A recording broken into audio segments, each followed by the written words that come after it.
بسم الله الرحمن الرحیم. ګرانو دوستانو السلام علیکم. په دې هیله امید یم چې ټول به راته روغ جوړ وئ او یو خوشحاله ورځ مو پیل کړي. ګرانو دوستانو په نننۍ ویډیو کې به تاسو دا در وښیم چې موږ څنګه کولی شو د فیسبوک آی ډي لپاره آی ډي کارډ یا فیسبوک کارډ جوړ کړو او خپل آی ډي د ټول عمر لپاره راجسټر کړو د فیسبوک د کمپنۍ سره.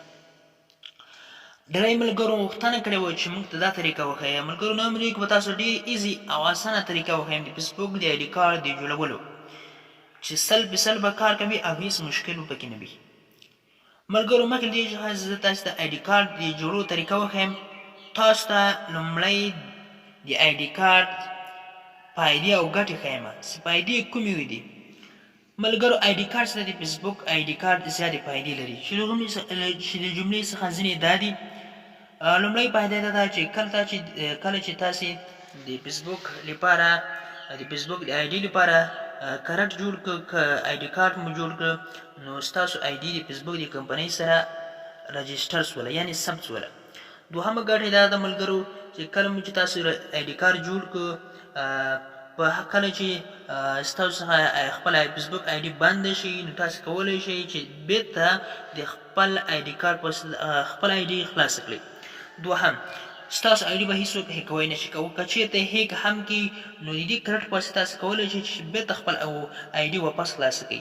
دریم، کله چې تاسو آی ډي کوم وخت لاک سوله، کوم مشکل کې راغلل، نو صرف دغه کرټ چې تاسې جوړ کړي د فیسبوک آی ډي لپاره دغه ورکړئ، نو بېرته ستاسو آی ډي خلاصېږي.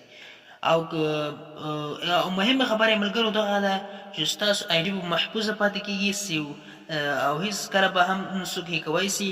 او بله دا چې د فیسبوک د کمپنۍ سره به د ټول عمر لپاره رجسټر شي.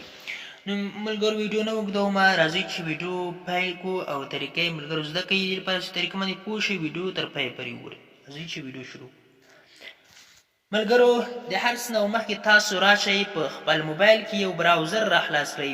هر یو براوزر چې ستاسو خوښه وي. زه ګوګل کروم را خلاصوم.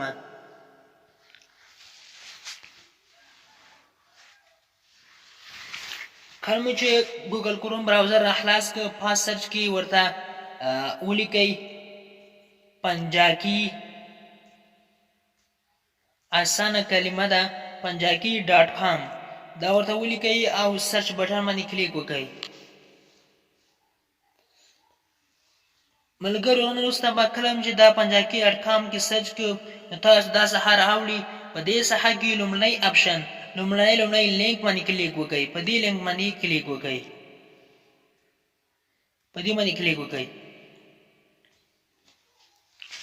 کله مو چې په دې باندې کلیک وکړو، نو تاسو دغه انټرفیس دغه ساحه راوړي. ښکته راشئ. کله چې ښکته راغلی، نو د فیسبوک آی ډي کارډ باندې کلیک وکړئ. په دې باندې فیسبوک آی ډي کارډ جنریټ فیسبوک آی ډي کارډ، په دې باندې کلیک وکړئ. کله مو چې په دې باندې کلیک وکړئ، نه وروسته راشئ ښکته دلته راشئ، په دې جنریټ بټن باندې کلیک وکړئ.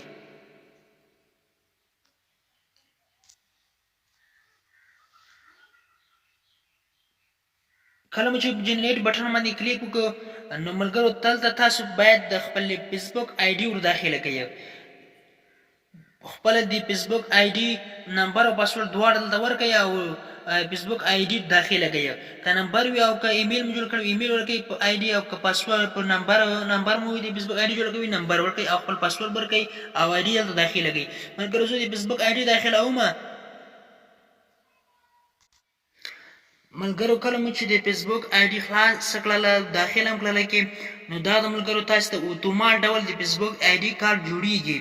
دا د ملګرو تاسو وینئ کره ثبوت چې د ماته د فیسبوک آی ډي کارت جوړ کړه، لومړی مې آی ډي ور داخله کړه، نو اتومات ډول ماته د فیسبوک آی ډي کارت جوړ کړه. ملګرو تاسو وینئ. او دا طریقې سره تاسو کولی شئ چې د هر آی ډي فیسبوک آی ډي لپاره فیسبوک کارت جوړ کړئ، آی ډي کارت جوړ کړئ او خپل آی ډي ټول عمر لپاره رجسټر کړئ. ملګرو که دا آی ډي کارت جوړ شو، اوس ګیلري کې موږ څنګه سیو کولی شو؟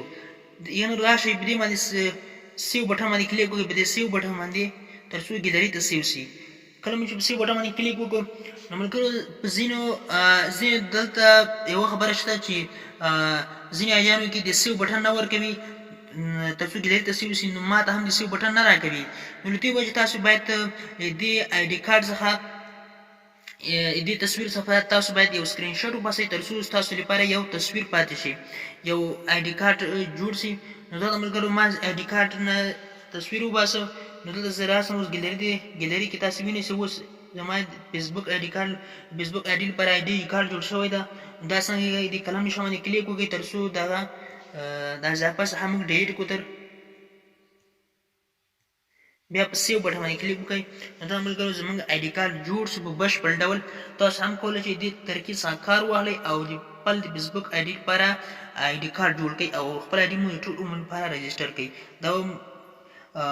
دا ملګرو ویډیو هیله ده چې ویډیو مو خوښ شوي او که چیرې ویډیو مو خوښ شوه ویډیو ته لایک ورکړئ